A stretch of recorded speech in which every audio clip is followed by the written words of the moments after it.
got just what you need right here at Femi Wash Media. Call it the Midas Touch, and you wouldn't be wrong. Let us record, produce, mix, and master your audio like nobody does. Reach us on our contact today for the best quality job. My name is Becky Elijah. I'm from UBA, so keep watching SOUQ News. Hello, my name is Emmanuel. Keep watching SOUQ News. Esther Ashimi, keep watching SOUQ News. Keep watching SOUQ News. My name is Helen Otongwa. Keep watching SOUQ News. My name is Opeyemi Temiyemi. I am an entertainer. I am representing Egypt, as you can see. So keep watching SOUQ News. Hi, my name is Nena Okavi. Keep watching SOUQ News. My name is Tom Aldo. Keep watching SOUQ News. I'm Elizabeth from POS Services UBA. Keep watching SOUQ News. Hi, my name is Kelechi Agu. Keep watching SOUQ News. Rest isn't laziness. It's your body's reset button. Hello, my name is Emmanuel Olise, and this is SOUQ Health Tips.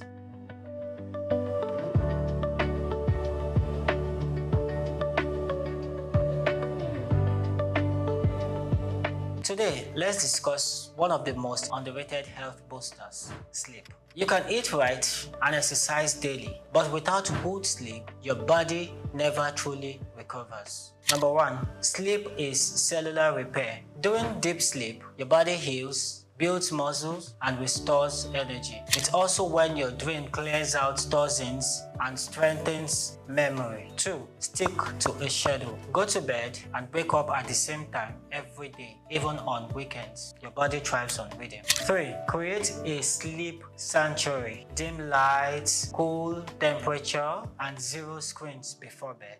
Your bedroom should tell your body it's time to rest. 4, avoid late caffeine and heavy meals. They interfere with deep sleep stages. Opt for herbal tea or light snacks instead. In summary, sleep isn't optional, it's essential medicine. Protect it like you would any prescription. I'm Emmanuel Olise, and this is SOUQ Health Tips. Sleep well, your body's counting on it.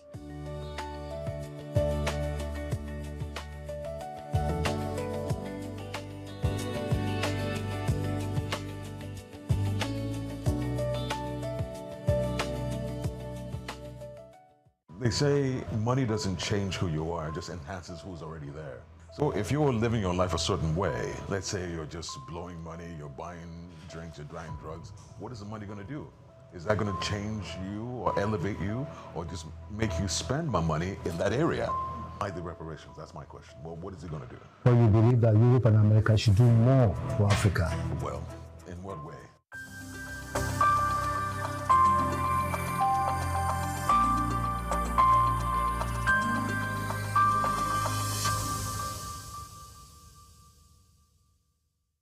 Good afternoon. You know, when I heard you in our studio, what caught me was your voice. I'm really attracted by your voice. Well, let's start the discussion by getting to know you. Can you run us through your career and the kind of person that you are? Okay, my name is Lord Frank. I'm a voiceover artist and actor. I've been in the industry for a little over a decade now. And I have done everything from movies, TV series, and I've even been on radio for a little bit. Majority, I do voiceovers, and I produce adverts. Yeah.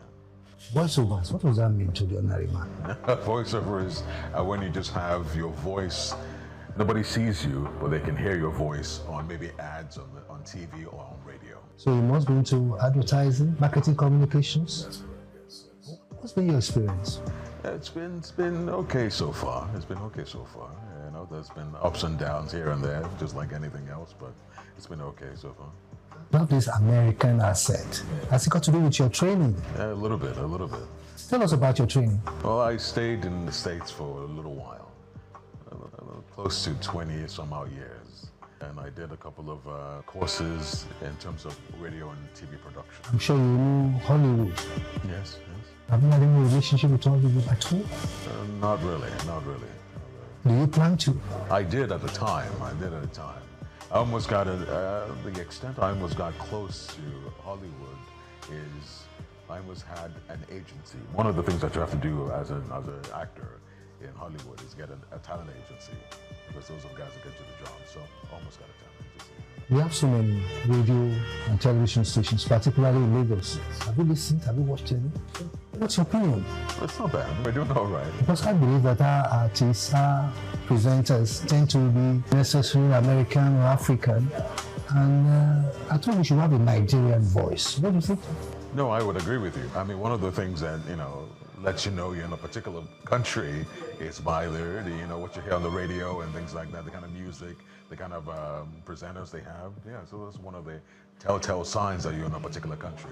So you're absolutely right. So when I turn on the radio, I should hear a Nigerian voice. What is broadcasting like now globally with social media? Everybody wants to be a journalist now with social media. And it's affecting broadcasters. You're right. You're absolutely right. What's the way out? That's a good question. I don't know if I have the answer for that.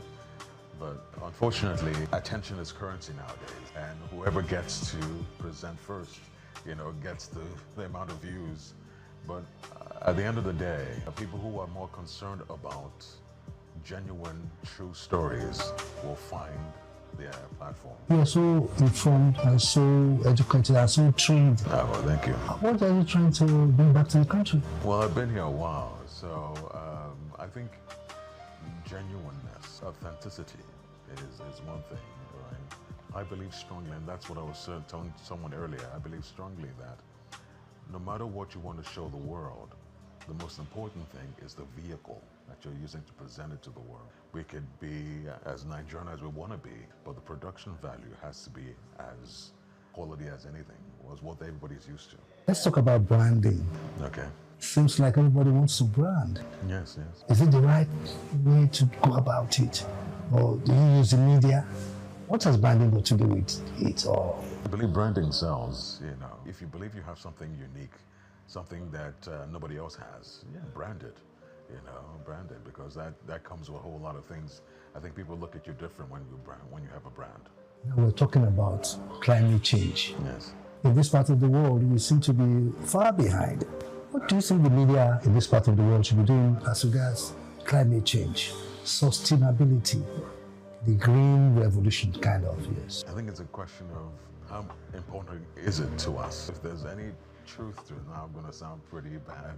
If there's any truth to it, then the focus should be on it, whether it could be alternative energy, how we can be more concerned about how to use those alternative energies as opposed to what our major source of power is, oil and generators and things like that. So it just depends. We have so many festivals in Nigeria. Yes. In Lagos, we've just done Eyo. We have Ofala, we have Agogo. Do you have suggestions on how we can market and monetize it for economic development? Like, we could build stories around these festivals. They can be the core of our filmmakings or our music, the way that people will be so fascinated about it. By itself, it's doing pretty good, People are already coming from all over the world to come and enjoy these festivals, but I think we can do more. And that comes to how we all have to work together, network, how we can bring what we believe makes us authentic to the rest of the world. We can work together. America and Nigeria, is there a way we can cooperate in the areas of culture, tradition, music, particularly music, because our musicians are making gain everywhere now? Is there a way the American government or the American people itself can rally around and have a kind of interrelationship? Well, I don't know, I can't speak on that particularly, but I think they're collaborating okay. I think they're doing well. Burna Boy is making music with different people, Wizkid and, Rema. All these people are making music with different people, so I think they're doing okay. What about our fashion? How do we promote it and how do we market it and how do we inspire the ones at home? How do we go about it? Like you were saying earlier, that social media has done so much, right? And these individuals just lock in on social media, the word will get out. So how do we look at our festivals? How do we refine them? Using technology and using the web itself so that we just don't repeat the same thing every year. There was a gentleman that did an AI video of elderly. I don't know if you came across this thing. It was on YouTube. He put it up. He did an AI video of the elderly in different African attire, different fashions and stuff like that.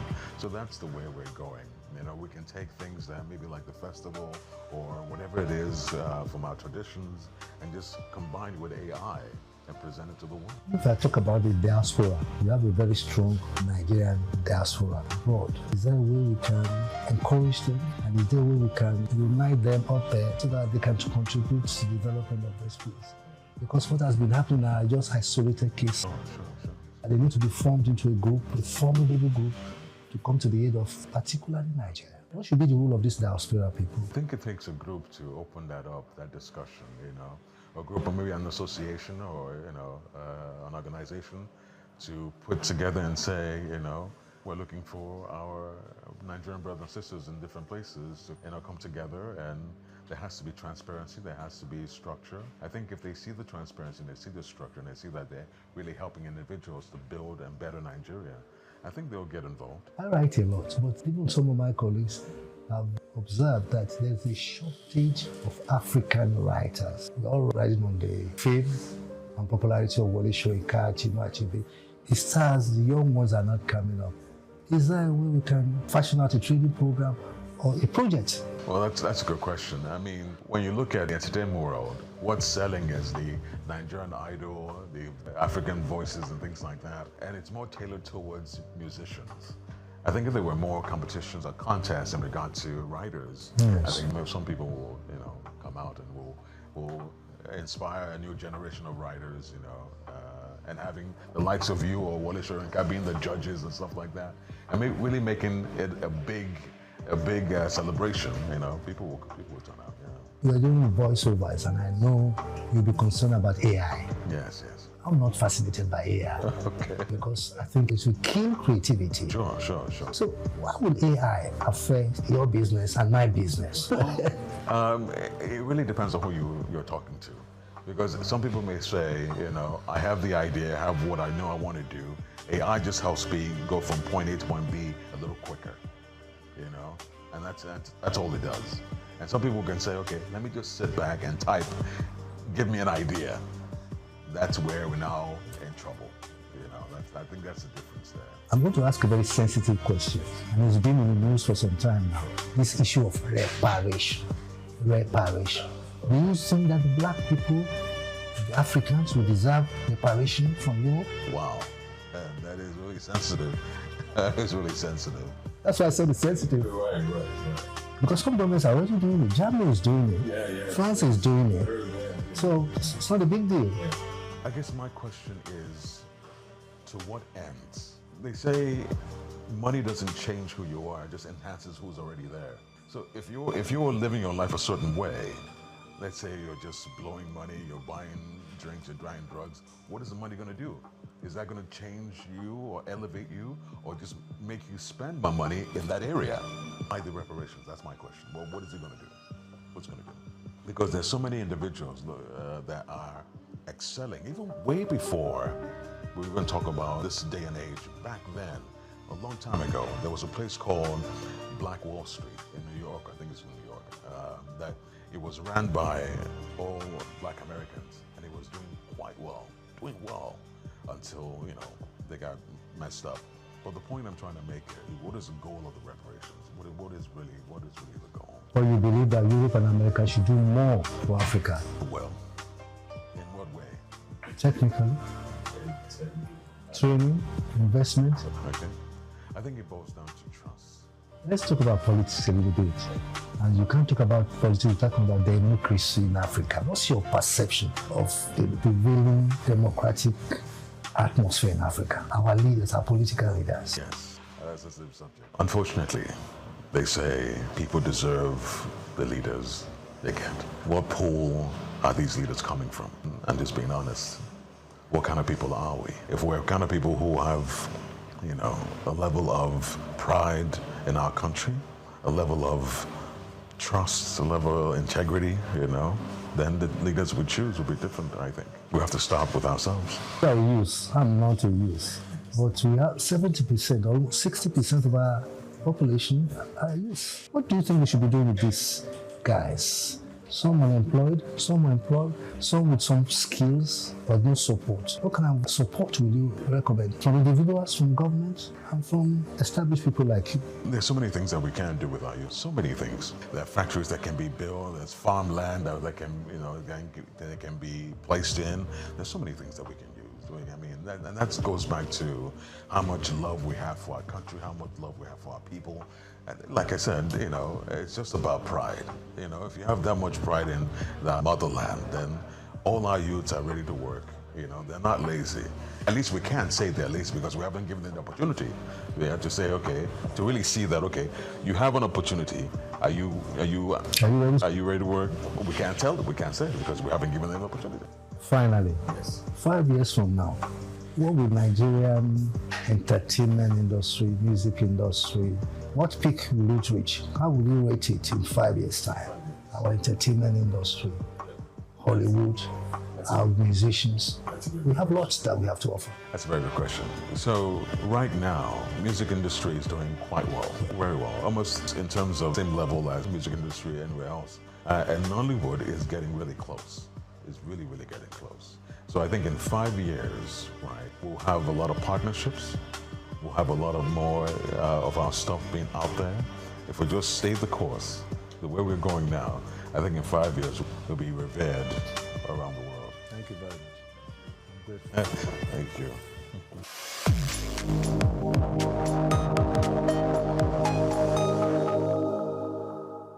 My name is Becky Elijah. I'm from UBA, so keep watching SOUQ News. Hello, my name is Emmanuel. Keep watching SOUQ News. Esther Ashimi, keep watching SOUQ News. Keep watching SOUQ News. My name is Helen Otongwa. Keep watching SOUQ News. My name is Okpeyemi Temiyemi. I am an entertainer. I am representing Egypt, as you can see. So keep watching SOUQ News. Hi, my name is Nenna Okavi. Keep watching SOUQ News. My name is Tom Aldo. Keep watching SOUQ News. I'm Elizabeth from POS Services UBA. Keep watching SOUQ News. Hi, my name is Kelechi Agu. Keep watching SOUQ News. You've been in Nigeria for how long now? Only a week and a half, yeah. And the first place you birthday was here in Lagos? Yeah, Idiroko. Idiroko? Yeah, that's where we changed it. Yeah. So you started Idiroko and then you're here now? Yeah, we came to Lagos. We were supposed to visit for 1 day, but the people were too friendly, so it was impossible to leave.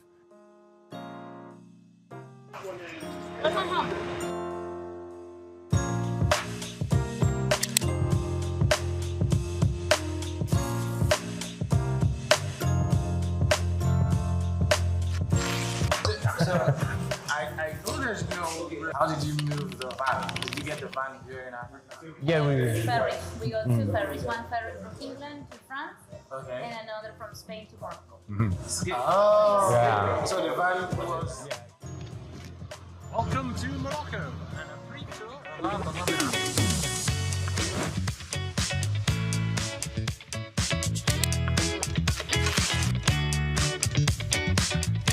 Yeah. So I was saying, and he's might as well just get you to it. No, we wish it was that simple, but there's a lot of bureaucracy. At the best, we both have to make an expensive application, upload loads of documents, show them maps, try and prove that we're not going to leave the vehicle there, convince them that our story and plan is real, and then we get a visa. But sometimes they never reply to one of Kaya's applications. So we could either wait forever, which is we never make it if you wait forever, or you can take action. And Kiara flew over, and I did it myself. But the whole point of this trip is we do it together. We're a team, and everything's so much harder if you try and do it alone. So we need each other, not just for...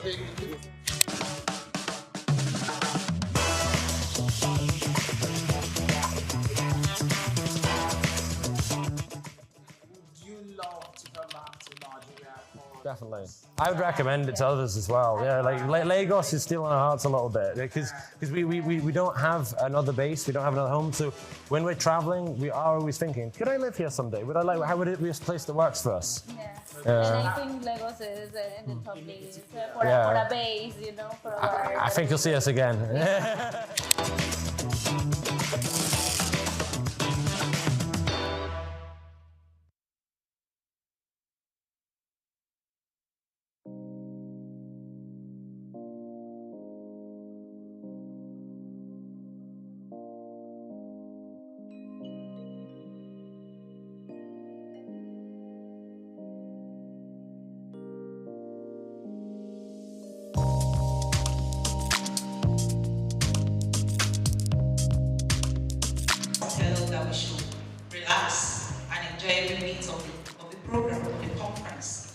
We have a lot of things. We have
Also would like to recognize the presence of the chairperson of today, in person of Maureen Ken George Taylor.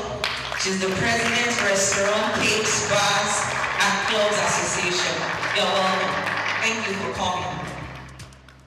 We also like to recognize the presence of Mr. Lucas Rahim, who is the director, SIR&D, Lagos State Consumer Protection Agency, LASCOPA. You're welcome. Thank you for coming. Also in our midst is Engineer Greg Ashibogu. He's the chairman, GK Foundation and Grashi Global Foundation. You're welcome, sir. Please a round of applause for him, please. He has been a supporter of Mr. Razak's work. Thank you so very much. You're welcome, sir. We also like to recognize the presence of Engineer Oyatoye, who is the director, Policy Research and Development, Lagos State Safety Commission. Thank you for coming, sir. We appreciate your presence. Thank you. Representing the DG of NAFDAC in our midst is Dr. Ifeoma Okako. A round of applause. Thank you so very much for coming. We appreciate your presence. Thank you very much. We also like to recognize the presence of Mr. Oluwole Ogundele, who is the guest speaker. Thank you so very much for gracing this occasion. We are elated to have you around. Also in our midst today is Mr. Laja Shomiron. He's also a guest speaker today. A round of applause.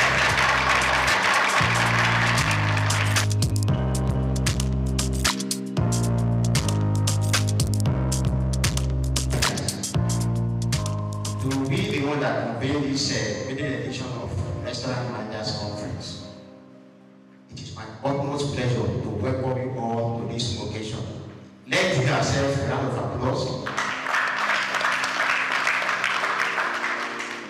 First and foremost, I would like to express my deepest gratitude to each and every one of you for taking your time to join us today. Your presence here is a testament to the commitment to excellence in the restaurant and hospitality industry. Together, we gather under the theme, elevating the art of restaurant management, innovation, sustainability, and excellence. The theme reflects our shared passion for advancing the restaurant industry and our dedication to staying ahead of the curve in terms of innovation, sustainability, and excellence.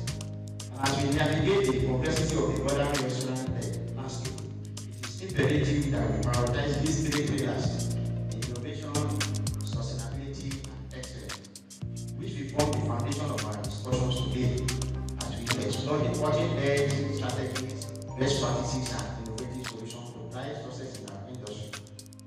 We have assembled impressive lineup of speakers, including our keynote speaker, my own mama, Mrs. Bose Ayeni, the founder of International PSC. Please help me to clap for her. He's also the past president of Restaurant and Food Services Providers Association of Nigeria. And another motivator, the president of the Restaurant, Cafe, Bars and Clubs Association who is the chairperson of today's occasion, to guide through this conference proceeding.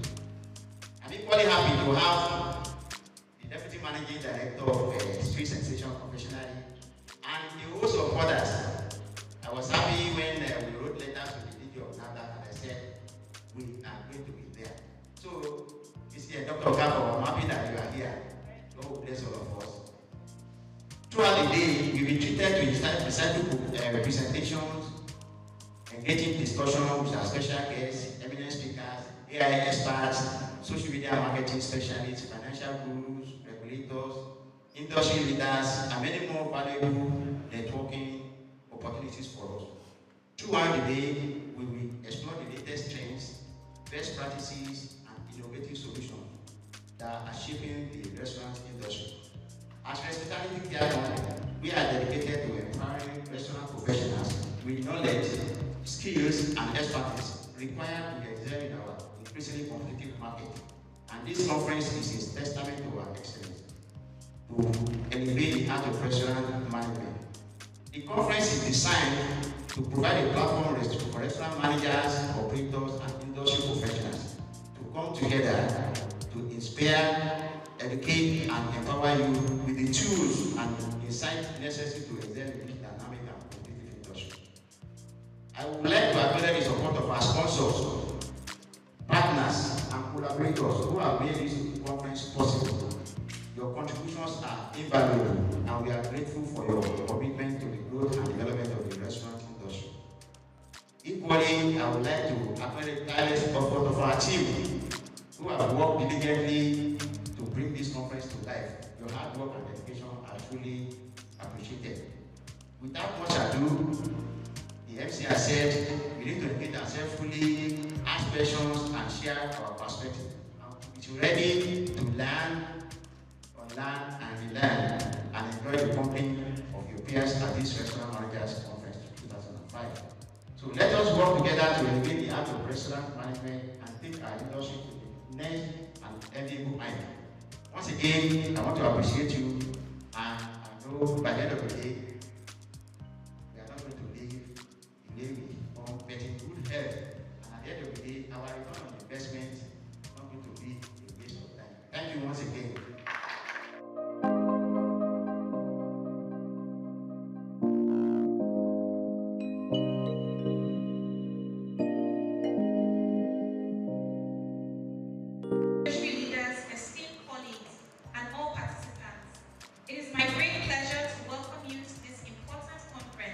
Dedicated to the growth and development of the restaurant and hospitality industry in Nigeria. The restaurant and hospitality industry is a vital pillar of Nigeria's economy. It provides employment to millions, drives tourism, supports local farmers and food suppliers, and contributes significantly to our GDP. This sector is not just about serving or providing accommodation. It is about experiences, innovation, and economic transformation. With Nigeria's growing population and increasing demand for quality services, we must continue to evolve and expand our industry's potential. This conference is an essential platform for sharing best practices, discussing industry challenges, and exploring emerging trends such as digital transformation, AI, sustainability, customer experience enhancement, and food safety. It is through collaboration and knowledge sharing that we can stay ahead in this competitive landscape and ensure our businesses thrive in an ever-changing world. The RCBC Association is dedicated to uniting industry players, advocating for policies that support business growth, and providing resources to help our members excel. By joining our association, participants have always had access to valuable networking opportunities, training programs, and strategic partnerships. That's one of the reasons we're excited to partner on this particular conference. With that in mind, I encourage every person here to actively participate in the discussions, share your insights, and take full advantage of this event. It is now my honor to declare this event officially open. Thank you.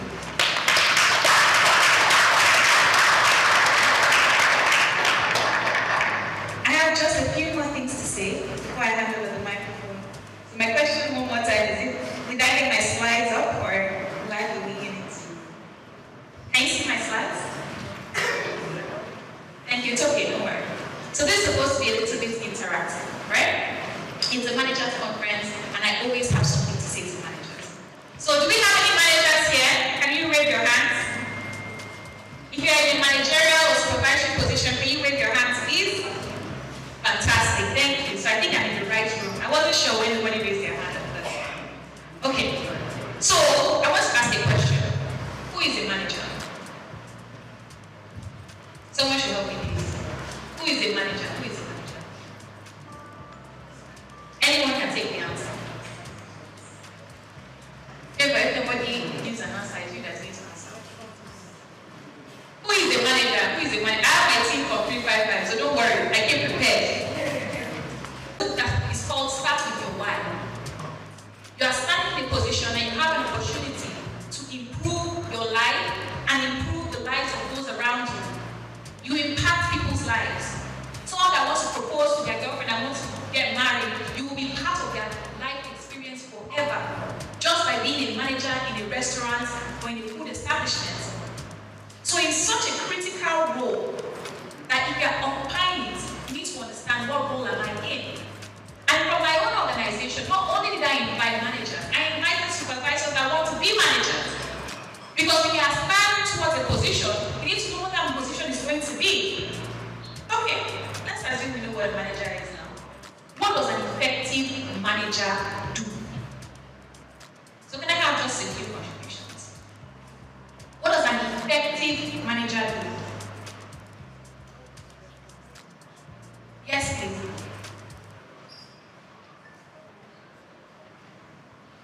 Effective manager would be, for example, Give me a round of applause.